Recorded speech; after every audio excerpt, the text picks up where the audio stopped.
একজন দুশ্চরিত্র মানুষ আর একজনের সচ্চরিত্রের সার্টিফিকেট দিচ্ছে। এক লোক গেছে এক জায়গায়, এক ইউনিয়ন পরিষদে, চেয়ারম্যানের কাছ থেকে চারিত্রিক সনদ সিগনেচার করানোর জন্য। কি লেখা থাকে ওইখানে? লেখা থাকে অমক, পিতার নাম অমক, গ্রাম ওইটা, অমক ওয়ার্ডের বাসিন্দা, আমি তাকে ব্যক্তিগতভাবে চিনি, তিনি চারিত্রিক দিক দিয়ে অনেক ভালো, রাষ্ট্রবিরোধী, দেশবিরোধী কোনো কর্মকাণ্ডের সাথে জড়িত নয়, আমি তার এই চরিত্রের ব্যাপারে সত্যায়ন করতেছি, তার সুদীর্ঘ হায়াত আমি আশা করতেছি, সিগনেচার করে দিবেন। এখন গেছে চারিত্রিক সনদে সার্টিফিকেটে সিগনেচার আনার জন্য। চেয়ারম্যান সাহেব কই? গম চুরির অপরাধে উনি জেলে আছে। তাহলে অনেক সময় দুনিয়ার মধ্যে ভালো মানুষের ভালো চরিত্রের সত্যায়ন আনতে যাইতে হয় সবচাইতে খারাপ মানুষের কাছে, ঠিক কিনা বলো? কিন্তু রাসূল আকরাম সাল্লাল্লাহু আলাইহি ওয়াসাল্লামের মহান চরিত্রের সনদ দুনিয়ার কেউ দেয় নাই, দিছেন কে? আরো জোরে বলি, দিছেন কে? আল্লাহ তাআলা দিয়েছেন। রাসূল আকরাম সাল্লাল্লাহু আলাইহি ওয়াসাল্লামের চরিত্রের ব্যাপারে একটা কথাই যথেষ্ট। আল্লাহ তাআলা বলেন, ওয়া ইন্নাকা লাআলা খুলুকিন আযীম, আমি আপনাকে মহান চরিত্রে অধিষ্ঠিত করেছি। সুবহানাল্লাহ। নবীজির চারিত্রিক বৈশিষ্ট্যাবলী অনেক কিছুর সমন্বয়ে একটা মানুষ সচ্চরিত্র সম্পন্ন হয়। নবীজির সব বিষয়গুলো বলা সময়ও নাই, সম্ভব নয় বলা। প্রত্যেকটা দিক যদি আমরা আলাদা আলাদা বলতে যাই লম্বা সময়ের দরকার। প্রথমত আমরা রাসূলুল্লাহ সাল্লাল্লাহু আলাইহি ওয়াসাল্লামের জীবনটাকে, গোটা জীবনকে দুটো ভাগে ভাগ করি। একটা হলো নবুয়াত পূর্ববর্তী সময়, আর একটা হলো নবুয়াত পরবর্তী সময়। এ বিষয়টা আমাদের সকলের জানা থাকা দরকার যে আল্লাহ সুবহানাহু ওয়া তাআলা যাকে নবুয়াতির জন্য মনোনীত করেন, তার চরিত্রকে আল্লাহ সুবহানাহু ওয়া তাআলা নবুয়াতির পূর্বেই যথাযথভাবে তার চরিত্রকে আল্লাহ তাআলা হেফাজত করেন এবং ওইভাবেই তাকে নবুয়াতি চরিত্র সম্পন্ন আল্লাহ তাআলা গড়ে তোলেন।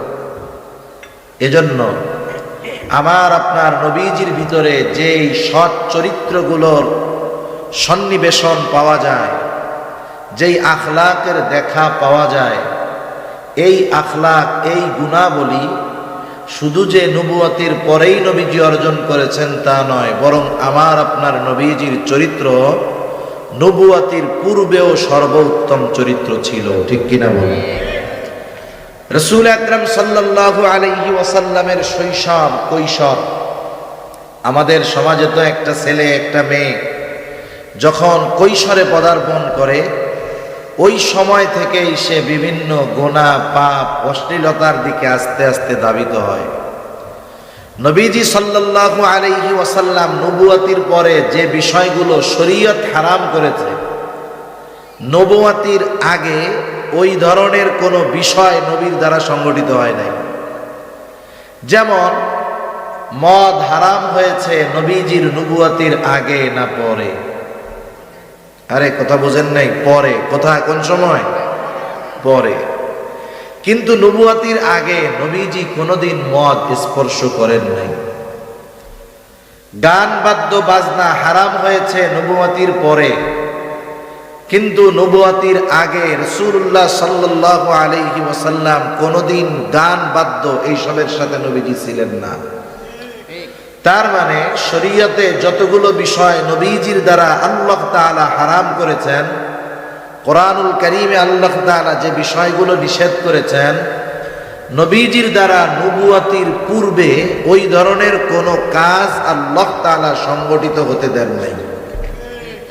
শুধু তাই না, নবীজি সাল্লাল্লাহু আলাইহি ওয়াসাল্লাম বলেন, একদিন আমি এক বিবাহ বাড়িতে গেছি।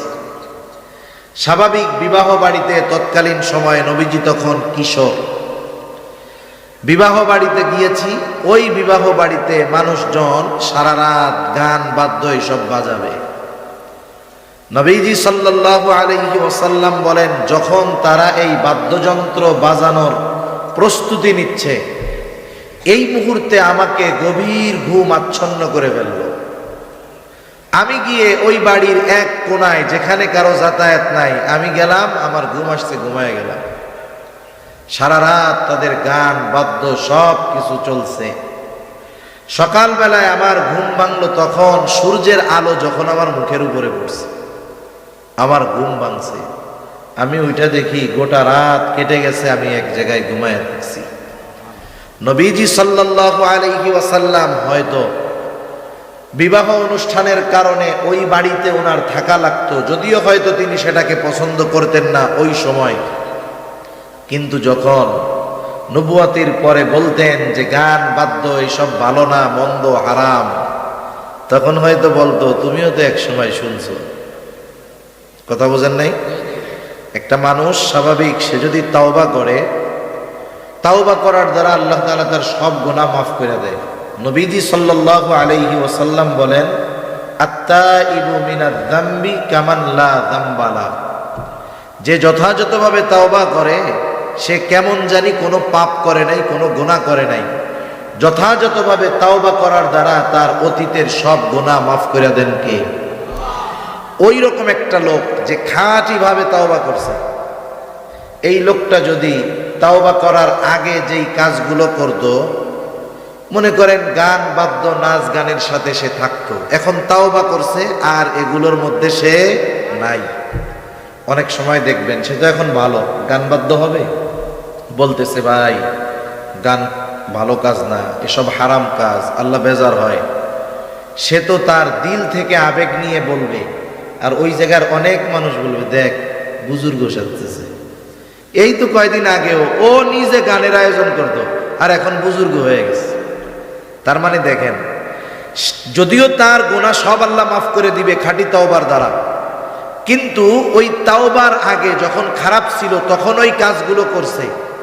ভালো হওয়ার পরে যখন মানুষকে মানা করে, কিছু মানুষ ওই যে বলে তুমিও তো এক সময় করতা। নবীজির দ্বারা আল্লাহ তাআলা নবুয়তির আগে এমন কোনো কাজ সংগঠিত হতে দেন নাই যে বিষয়টা নবুয়তির পরে নবীজি বলবে হারাম, আর এমন কোনো কাজ নবুয়তির আগে আমার আপনার নবী করছেন এমন কোনো নজির নাই। সুবহানাল্লাহ। তাহলে দেখেন নবীজিকে আল্লাহ তাআলা এই গান বাদ্য এসব থেকে কুদরতিভাবে হেফাজত করছে। ইসলামী শরীয়ত কি বলে? যে পুরুষ তার সতর ঢেকে রাখবে, সতর ঢাকা ফরজ, নাভি থেকে নিয়ে হাঁটু ঢেকে রাখতে হবে। কিন্তু আফসোসের কথা কি বলবো, আমাদের মুসলমান সমাজের ছেলেরাও, ভালো নামাজি ছেলেরাও প্যান্ট পরে একেবারে এই দুই পাশে দুইটা হাড্ডি আছে, এই জায়গায় ওই হাড্ডির ওইখানে গিয়ে ঠেকে, নাভির 4-5 ইঞ্চি নিচে গিয়ে তার প্যান্ট পরে থাকে। 1 ইঞ্চির জন্য গোপন জায়গার পশম দেখা যায় না। নামাজের মধ্যে সেজদায় যায় আমাদের সন্তানেরা গেঞ্জি টি শার্ট পরে, শর্ট, নামাজের মধ্যে তার লজ্জাস্থান বের হয়ে যায়। নামাজ তো থাকেই না, ওযুও থাকে না, বের হয়ে যাচ্ছে। অথচ দেখেন পোশাক পরার ক্ষেত্রে তাদের কোনো সতর্কতা নাই, বরং কি করে নাভির থেকে নামায়, টাকনুর থেকে নিচের দিকেও নামায়।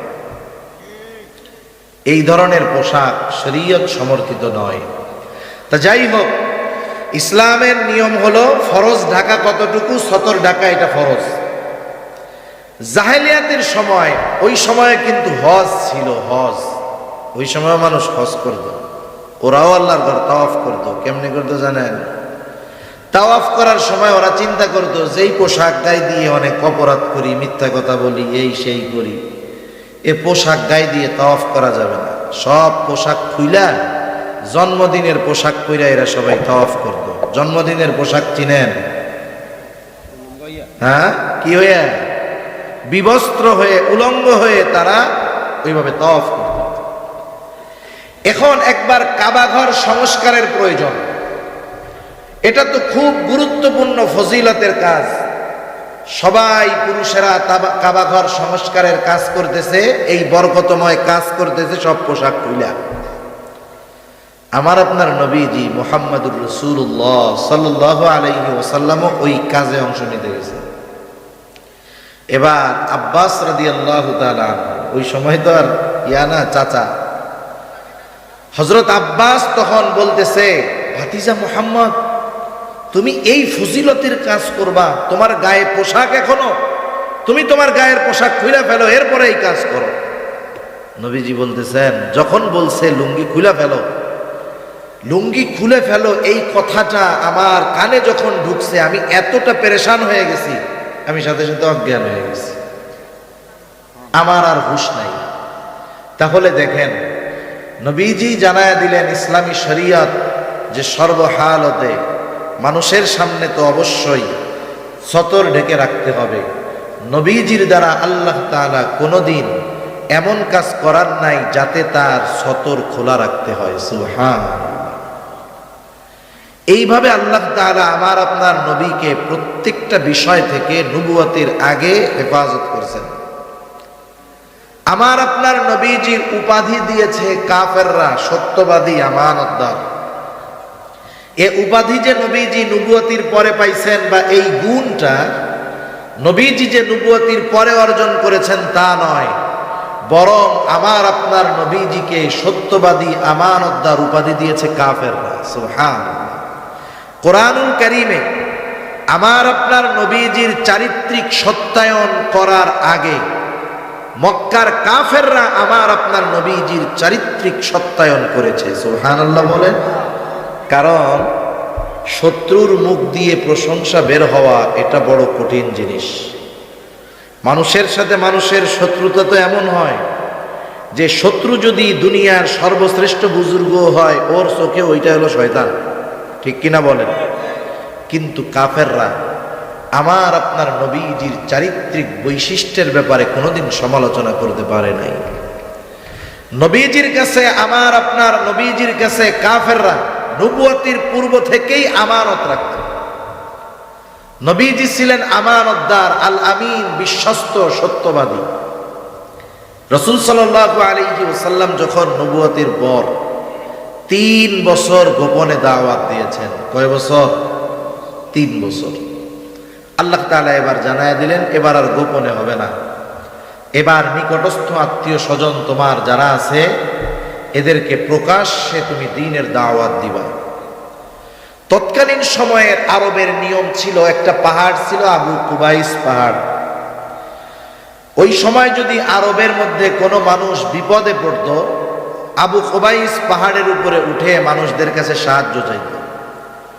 ওই পাহাড়ে উঠে যদি কেউ সাহায্যের জন্য আহ্বান করত, এতটা গুরুত্ব দেওয়া হতো যে একজন অপরিচিত ভিনদেশী যাকে কেউ চিনে না, ওই রকম একজন মানুষও যদি ওই পাহাড়ের উপরে উঠে আরবদের কাছে সাহায্য চাইত, ব্যক্তিকে পরিচয় কি তা তারা জানার চেষ্টা করত না, বরং ওই পাহাড়ের গুরুত্ব দিয়ে যেই হোক তার সাহায্যার্থে আরববাসী ছুটে আসত।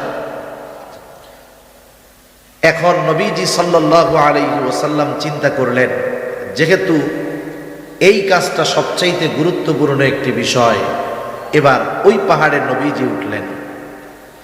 যেখানে একজন গুরুত্বহীন অপরিচিত ব্যক্তিও যদি উঠে কোনো কথা বলে, সব মানুষ শোনার জন্য হাজির হয়।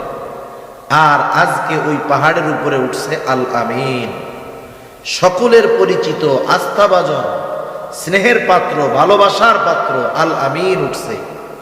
সব হাজির, একবারে সব চলে আসছে পাহাড়ের সামনে, তলে, পাদদেশে। নবীজি সাল্লাল্লাহু আলাইহি ওয়াসাল্লাম এবার বলতেছেন, শোনো। প্রশ্ন করতেছে তারা, ও মুহাম্মদ, কেন আমাদেরকে তুমি এখানে একত্রিত করেছো, কেন ডাকছো? নবীজি এবার বলতেছে, শোনো, আমি যদি তোমাদেরকে এই খবর দেই, এই পাহাড়ের পাদদেশে অপর প্রান্তে একদল সৈন্য, ঘোড়া সওয়ার সৈন্য তোমাদের উপরে আক্রমণ করার জন্য অপেক্ষা করতেছে, তোমরা বিশ্বাস করবা নাকি? একেবারে সমস্বরে একসাথে সবাই বলতেছে, মুহাম্মদ, অবশ্যই তুমি যদি আমাদেরকে এই খবর দাও, অবশ্যই আমরা তোমার এই কথাকে বিশ্বাস করব। কেন করব না? কারণ ও মুহাম্মদ, ইতিপূর্বে আমরা তোমার মিথ্যাবাদী হিসাবে পাই নাই।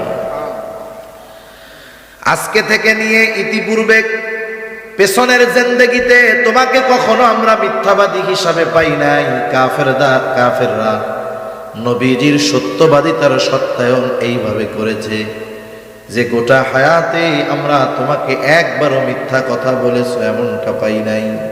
শুধু তাই না, নবীজি সাল্লাল্লাহু আলাইহি ওয়াসাল্লামের এই সত্যবাদিতা, সাথে সাথে আমানতদারিতা, নবীজির আমানতদারিতার ব্যাপারে অমুসলিমেরা লিখতেছে যে মুহাম্মদ এতটা আমানতদার ছিল যে তার কাছে তার শত্রু কাফেররাও নির্দ্বিধায় আমানতের বস্তু রাখত।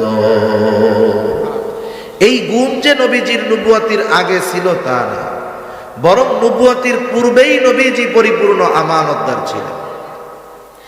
নবীজি সাল্লাল্লাহু আলাইহি ওয়াসাল্লাম ছিলেন ন্যায় বিচারের মূর্ত প্রতীক।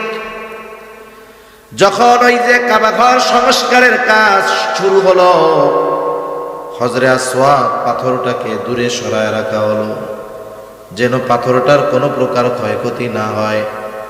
এইবার যখন কাবাঘর সংস্কারের কাজ শেষ, নবীজি সাল্লাল্লাহু আলাইহি ওয়াসাল্লাম কেমন ন্যায় পরায়ণতার সাথে সমাধান দিয়েছেন একটু খেয়াল দেন।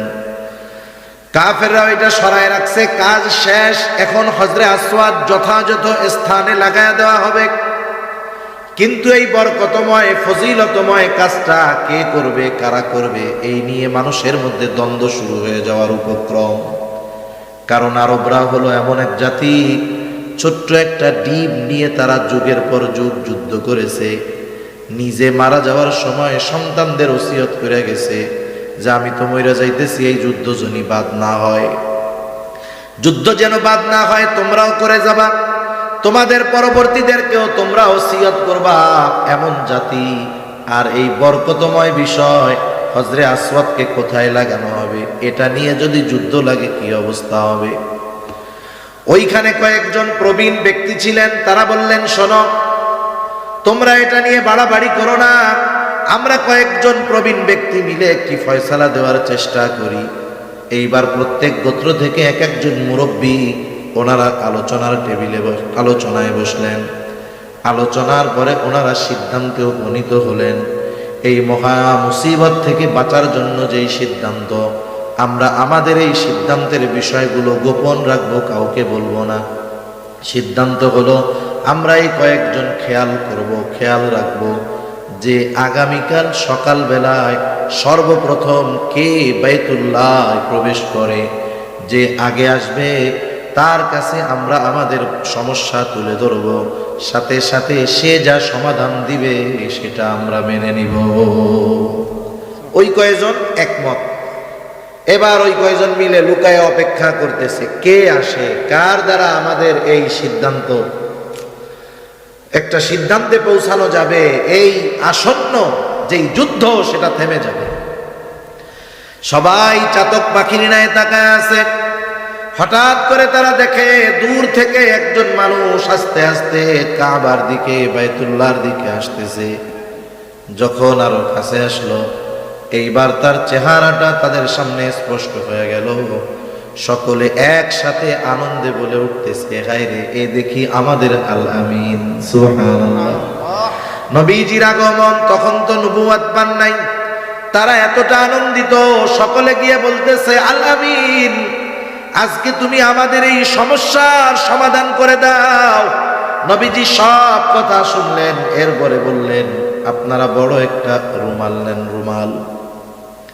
এইবার ওই রুমালের উপরে পাথরটাকে বসায় দেওয়া হলো। তিনি বললেন, প্রত্যেক গোত্র থেকে এক একজন প্রতিনিধি রুমালের এক এক জায়গায় ধরবে।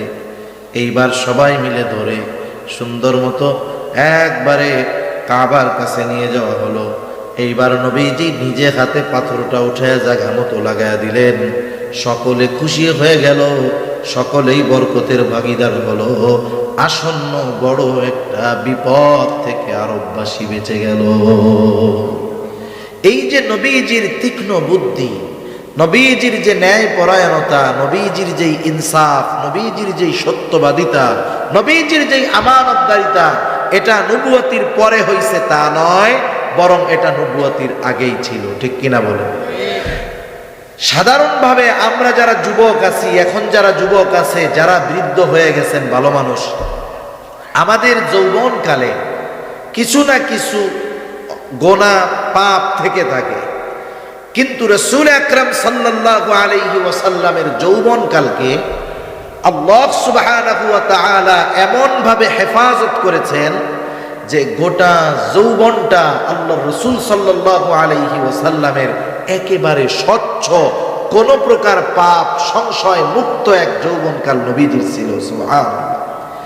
ওই সময় নবীজির চরিত্রকে আল্লাহ তাআলা এমন ভাবে হেফাজত করেছেন। এজন্যই তো যখন নবীজি নবুয়তের দাওয়াত দেওয়া শুরু করলেন, তাওহীদের দাওয়াত, কাফেররা নবীজির বিরোধিতা করত ঠিক, কোনোদিন এ কথা বলতে পারে নাই যে মুহাম্মদ যৌবনকালে এই গুনাহটা করছে, কিশোরকালে এই গুনাহটা করছে, এই অপরাধটা করছে। এমন কোন বিষয় মক্কার কাফেররা আমার আপনার নবীজির ব্যাপারে বলতে পারে নাই। অথচ অতীতের অনেক নবীজির ব্যাপারে চারিত্রিক অপবাদ দেওয়ার অপচেষ্টা তার উম্মতেরা করছে। যেমন হযরত মূসা আলাইহিস সালাম জলিলুল কদর পয়গম্বর, কারুন যখন অনেক সম্পদের মালিক, হযরত মূসা আলাইহিস সালাম কারুনকে বললেন, কারুন তুমি তোমার সম্পদের যাকাত দাও, যাকাত। কারুন তো সম্পদের যাকাত দিলই না। মূসা নবীর মুখ কেমনে বন্ধ করা যায়, এই জন্য সে অপচেষ্টা শুরু করলো। সে একজন দুশ্চরিত্রা নারীকে ভাড়া করলো, তাকে বলল, শোনো, তোমার কাজ হলো তুমি মানুষের সামনে মূসা আলাইহিস সালামের ব্যাপারে জিনার অপবাদ দিবা। নাউযুবিল্লাহ। রাসূলুল্লাহ সাল্লাল্লাহু আলাইহি ওয়াসাল্লামের চারিত্রিক বৈশিষ্ট্য কেমন দেখেন। কারুন মূসা আলাইহিস সালামের দুশমন, মূসা আলাইহিস সালামকে জিনার অপবাদ দেওয়ার মতো অপচেষ্টা করেছে। যদিও এই কারণে কারুনের উপরে আল্লাহ তাআলা গোসা হয়েছেন, গজব দিয়েছেন, কিন্তু কাফেররা আমার আপনার নবীজির বিরোধিতা করেছে ঠিক, কিন্তু আমার আপনার নবীজির ব্যাপারে চারিত্রিক অপবাদ দেওয়ার কোনো দুঃসাহস করেন নাই। কাফেররা নবীজির ব্যাপারে তিনটা কথা বলতো। কয়টা কথা? তিনটা কথা। একটা বলতো সে হলো পাগল, কি বলতো? দ্বিতীয়তে বলতো সে হলো জাদুকর, কি বলতো? তৃতীয়তে বলতো সে হলো একজন কবি, কি বলতো? জাদুকর, পাগল, কবি, এই তিনটা বিষয় বলতো। বলেন, এই তিনটা বিষয় কেউ যদি হয়ও, এটা তার চারিত্রিক বিষয়ের সাথে সম্পর্কিত নয়। কাফেররা এতটুক বলতো নবীজির থেকে মানুষদেরকে দূরে সরানোর জন্য, কিন্তু তারা তো সরাইতে পারে নাই, বরং এতটুক অপবাদ দিয়েছে, তাতেই মানুষ আরো আগ্রহ ভরে নবীজির কাছে গেছে, ঠিক কিনা বলেন? কিন্তু আফসোস কি বলবো ভাই, কাট্টা দুশমন নবীজির, যারা নবীজির চারিত্রিক বৈশিষ্ট্য নিয়ে অপবাদ দেওয়ার কোনো দুঃসাহস করে নাই, বরং আপনারা জেনে থাকবেন যখন আবিসিনিয়ায় হিজরত করেছে মুসলমানেরা, কাফেররা পাঠায় দিয়েছে, আবু সুফিয়ান তখনও ঈমান আনে নাই, পাঠায় দিয়েছে যে যাও ওই আবিসিনিয়ার বাদশাহ, হাবশার বাদশার কাছ থেকে মুসলমান যারা হিজরত করে গেছে তাদের ফিরায় আনো, যায়া বলবা ওরা দেশদ্রোহী, ধর্মত্যাগী, এই কথাগুলো যায়া বলবা। এইবার যখন গেছে, ওইখানে গিয়ে লম্বা হাদিস, আবু সুফিয়ান পর্যন্ত নবীজির ওই উত্তম চরিত্রের সত্যায়ন করতে বাধ্য হয়েছে, ঠিক কিনা বলেন? কিন্তু আফসোস আমাদের দেশেও আছে, মুসলমানের ঘরে জন্ম নিয়ে নবীজি সাল্লাল্লাহু আলাইহি ওয়াসাল্লামের চারিত্রিক ব্যাপারে আঙ্গুল তোলার সাহস কাফেররা করে নাই, কিন্তু বর্তমান দুনিয়ার কিছু মুসলমান নামধারী নাস্তিক এগুলো নবীজির ব্যাপারে করে, ঠিক কিনা বলেন? অনেক বিষয় বলে, এর মধ্যে একটা বিষয় বলি, নবীজি সাল্লাল্লাহু আলাইহি ওয়াসাল্লামের ব্যাপারে, খাদিজা রাদিয়াল্লাহু তাআলা আনহার সাথে বিবাহের ব্যাপারে তারা বলে যে মুহাম্মদ যদি এতই যোগ্যতা সম্পন্ন হতো তাহলে খাদিজার মতো বৃদ্ধাকে কেন বিবাহ করছে মুহাম্মদ? তার মানে তার মধ্যে সম্পদের লোভ ছিল। নাউযুবিল্লাহ। নবীজির ব্যাপারে এটা একটা অপবাদ, কিন্তু এর বাস্তব ইতিহাস হলো রাসূলুল্লাহ সাল্লাল্লাহু আলাইহি ওয়াসাল্লাম হযরত খাদিজাতুল কুবরা রাদিয়াল্লাহু তাআলা আনহার ব্যবসার দেখাশোনার দায়িত্ব নিলেন। যখন খাদিজা রাদিয়াল্লাহু তাআলা আনহা আমার আপনার নবীজিকে ব্যবসার কিছু মাল দিয়ে বাণিজ্যের জন্য পাঠাইলেন, খাদিজা রাদিয়াল্লাহু তাআলা আনহা নবীজির সফর সঙ্গী হিসাবে তার একজন গোলামকে দিয়েছিলেন। গোলাম, তার নাম হলো মাইসারা। এনাকে বলা হতো খাদিজার চোখ। খাদিজার এত বিশ্বস্ত ছিল ওই মাইসারা, এজন্য তাকে বলা হতো খাদিজার চোখ। ওই মাইসারাকে বলা হলো যে তুমি মুহাম্মাদের ব্যাপারে নজর রাখবা, খেয়াল রাখবা, দেখবা তার অবস্থাটা কেমন। ওই মাইসারা খেয়াল করতো অনেক কিছু। যাই হোক, ওই ব্যবসার সফর শেষে নবীজি সাল্লাল্লাহু আলাইহি ওয়াসাল্লাম সফলভাবে বিপুল পরিমাণ বাণিজ্য লাভ করে, ব্যবসায় লাভ করে আরবে যেই সব জিনিস আমদানি করার দরকার, আরবের বাজারে বিক্রয় হবে, ওই রকম জিনিসপত্র কিনে দীর্ঘ সময় পর আবার মক্কায় ফিরে আসলো। এইবার সফরের কারগুজারি শুনতেছে খাদিজাতুল কুবরা মাইসারার কাছে। কারণ একটা মানুষের আসল বৈশিষ্ট্য, আসল চরিত্র অনেক সময় বোঝা যায় তার সাথে যদি লম্বা সময় সফর করা হয়। আমরাও সফরে অনেক সময় সফর সঙ্গী যারা থাকে তাদের সাথে মাঝে মধ্যে ক্লান্তির কারণে একটু রাগ হই, ধমক দেই, কিন্তু নবীজির সাথে মাইসারার লম্বা সফর, জিজ্ঞাসা করতেছে কেমন আচরণ। মাইসারা তো এক কথায় মুগ্ধ। শুধু তাই না, নবীজির সাথে তখন কিছু অলৌকিক ঘটনা ঘটত। নবীজি সফরে ক্লান্ত, তখন তিনি ঘুমায় আছেন। 20-22 বছর বয়স আমার আপনার নবীজির, তখন 25 বছরের আগের ঘটনা। ঘুমায় আছেন গাছের ছায়ায়, আস্তে আস্তে সূর্যের আলোটা সরে, স্বাভাবিকভাবে ছায়াটাও সরে যাওয়ার কথা, কিন্তু সূর্যের আলো সরে যেত, কিন্তু ওই গাছ তার ডালকে ঝুঁকিয়ে নিচের দিকে দিয়ে নবীজির গায়ের উপরে ছায়ার ব্যবস্থা করত। এই ধরনের কিছু বিষয় মাইসারার দৃষ্টিগোচর হয়েছে।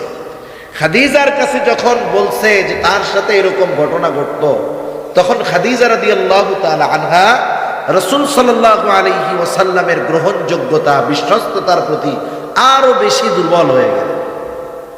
খাদিজা রাদিয়াল্লাহু তাআলা আনহার নবীজির সাথে বিবাহের পূর্বে ওনার 2 জন স্বামী দুনিয়া থেকে মারা গেছে, কয়েকজন সন্তানও ছিল। উনি মনস্থ করছেন যে আমি আর বিবাহ শাদী করব না।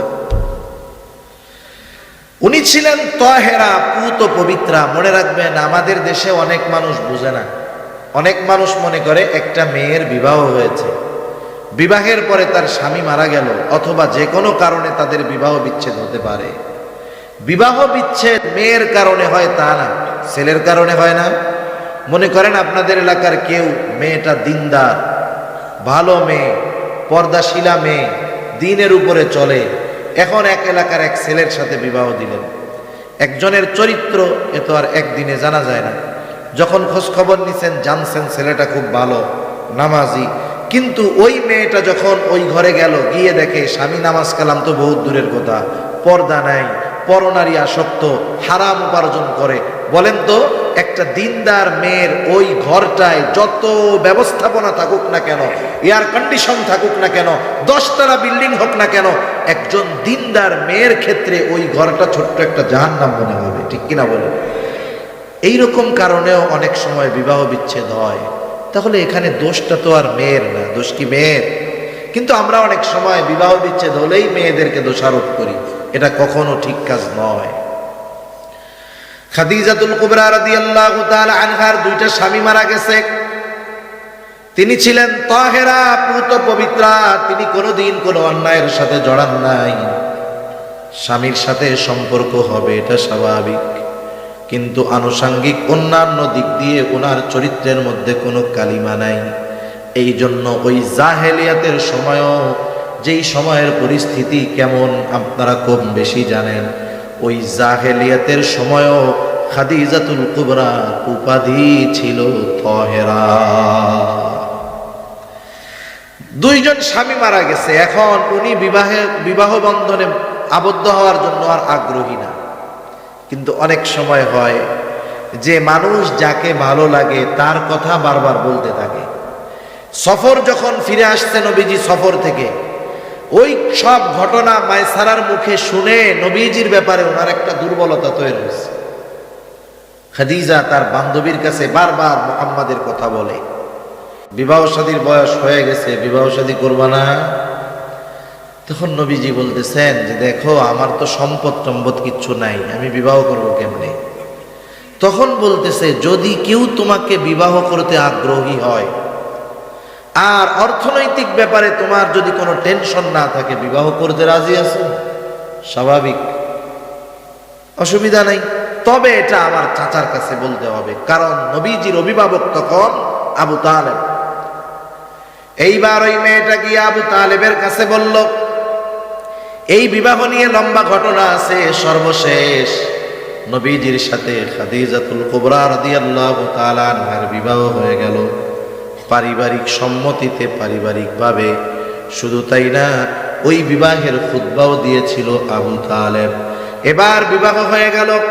বলেন তো এখানে আমাকে একটা জিনিস দেখান যে রাসূলুল্লাহ সাল্লাল্লাহু আলাইহি ওয়াসাল্লাম নিজ ইচ্ছায় সম্পদের লোভে খাদিজাকে বিবাহ করেছে, নাকি খাদিজা নিজের থেকে বিবাহ বন্ধনে আবদ্ধ হওয়ার আগ্রহ প্রকাশ করেছে? খাদিজার পক্ষ থেকেই আগ্রহ প্রকাশ করা হয়েছে, বরং সে আরো ভীত ছিল, না জানি মুহাম্মদ আমার প্রস্তাব ফিরিয়ে দেয় আর আমি লজ্জিত হই। অথচ আমাদের নবীর ব্যাপারে অনেকে বলে যে নাউজুবিল্লাহ, খাদিজাকে বিবাহ করছে নবীজি সম্পদের লোভে, সে মালের লোভী ছিল। নাউজুবিল্লাহ, এই ধরনের অনেক অপবাদ নবীজির ব্যাপারে দেওয়া হয়, চারিত্রিক ব্যাপারে আঘাত করে। মুসলমান ঘরের সন্তান এখন নাস্তিক্যবাদের দিকে ধাবিত রয়েছে। নবীজির ব্যাপারে বলে উনি একাধিক বিবাহ করেছেন, নবীজির চারিত্রিক বিষয়ে আঘাত করতে চায়। আমি ওই বিষয়টা নিয়ে বলতে চাচ্ছি না, শুধু এতটুকু বলি, নবীজি সাল্লাল্লাহু আলাইহি ওয়াসাল্লাম যতগুলো বিবাহ করেছেন, নবুয়তের আগে বিবাহ করেছেন একটা, বাকি সবগুলো নবুয়তের পরে। আর প্রত্যেকটা বিবাহর ক্ষেত্রে আদেশ ছিল কার? আল্লাহ তাআলার পক্ষ থেকে আদেশ প্রাপ্ত হয়ে তিনি বিবাহ করেছেন। এর মধ্যে একজন কুমারী, আর বাকি সব বিধবা ছিল, কুমারী ছিলেন না। কারো স্বামী মারা গেছে, কারো সন্তান আছে, নবীজি এরকম বিবাহ করেছেন, বিধবা বিবাহ করেছেন। একজন ছিল কুমারী। এই কুমারী আয়েশা সিদ্দিকা রাদিয়াল্লাহু তাআলা আনহাকে বিবাহ নিয়ে কত কথা আমাদের সমাজে এই ইসলাম বিদ্বেষীরা নবীজির চারিত্রিক ব্যাপারে বলে, অথচ আয়েশা সিদ্দিকা রাদিয়াল্লাহু তাআলা আনহার সাথে নবীজির বিবাহ বন্ধনে আবদ্ধ হওয়ার কারণে আমাদের মা বোনদের শত শত মাসআলার বিষয়গুলো ক্লিয়ার হয়েছে। নাইলে শরীয়তের এমন কিছু বিষয় ছিল যেগুলো অজানা থেকে যেত। এটা আমাদের জন্য রহমত, আমাদের নারী জাতিদের জন্য রহমত। সেজন্য নবীজি সাল্লাল্লাহু আলাইহি ওয়াসাল্লাম নিজের খায়েশাতের কারণে, চাহিদার কারণে বিবাহ করেন নাই। নবীজি যদি করতেন তাইলে একদিন নবীজি বসে আছেন মসজিদে নববীর চত্বরে, কাফেরদের লিডাররা এক জায়গায় বসে আছে, ওরা আলোচনা করতেছে এই মুহাম্মদ কি চায় আমাদের কাছে বলতো, ওরে কি দিলে ও ঠান্ডা হবে? একজনরে পাঠায় দিছে, ও খুব চালাক চতুর, ওর রাবিআর ছেলে, ওর নামটা আমার খেয়াল আসতেছে না, ওরে পাঠায় দিছে, ও খুব পটু ছিল কথায়, চতুর। ও গিয়ে মুহাম্মদ সাল্লাল্লাহু আলাইহি ওয়াসাল্লামকে বলতেছে, ও মুহাম্মদ তোমার কি হয়েছে বলো তো, তোমারে কি জিন টিন ধরছে নাকি? যদি তোমাকে জিন টিন ধরে বলো, আমরা তাইলে সবাই মিলে খরচ উঠায় তোমার চিকিৎসার ব্যবস্থা করব। যে বলতেছে না আমার জিন টিন ধরে নাই, তাইলে তুমি কি ক্ষমতা চাও? ক্ষমতা যে তুমি গোটা আরবের সবার উপরে নেতৃত্ব দিবা, নেতা হবা, যার জন্য তুমি এমন করতেছ, বাপদাদার ধর্মকে তুমি মিথ্যা বলতেছ, নতুন ধর্মের দিকে আহ্বান করতেছ, তুমি কি নেতৃত্ব চাও? তাইলে বলো, আমরা তোমাদেরকে আমাদের সকলের নেতা বানায় দেব। নবীজি বললেন না, নবীজি কিছু বলেন না, চুপ করে আছে। এরপরে বলতেছে, তুমি কি সম্পদ চাও? সম্পদ, যার কারণে তুমি এমন করতেছ। যদি তুমি সম্পদের জন্যই করে থাকো বলো, আমরা সকলে মিলে তোমাকে এমন সম্পদের মালিক বানায় দিব, তোমার মতো সম্পদের মালিক গোটা আরবে আর কেউ থাকবে না। দেখেন তুমি কি চাও যে সুন্দরী স্ত্রী চাও, তাহলে আমাদের ঘরের দরজা খোলা, তোমার যাকে পছন্দ হয়, যতজন পছন্দ হয় তুমি নিয়ে সংসার করো, তোমার কাছে রাখো, এরপরেও তুমি ওই কাম করো না। যেই নবীকে কাফেররা এরকম প্রস্তাব দিল, সেই নবী যদি চাইতেন তিনি তো কুমারী মেয়ে বিবাহ করতে পারতেন। তাহলে যারা নবীজির চারিত্রিক বৈশিষ্ট্যের দিক দিয়ে বলে নবীজি খায়েশাতের কারণে বিবাহ করছে, এরা নিঃসন্দেহে নবীজির দুশ্মন, আল্লাহর দুশ্মন। ঠিক কিনা বলেন?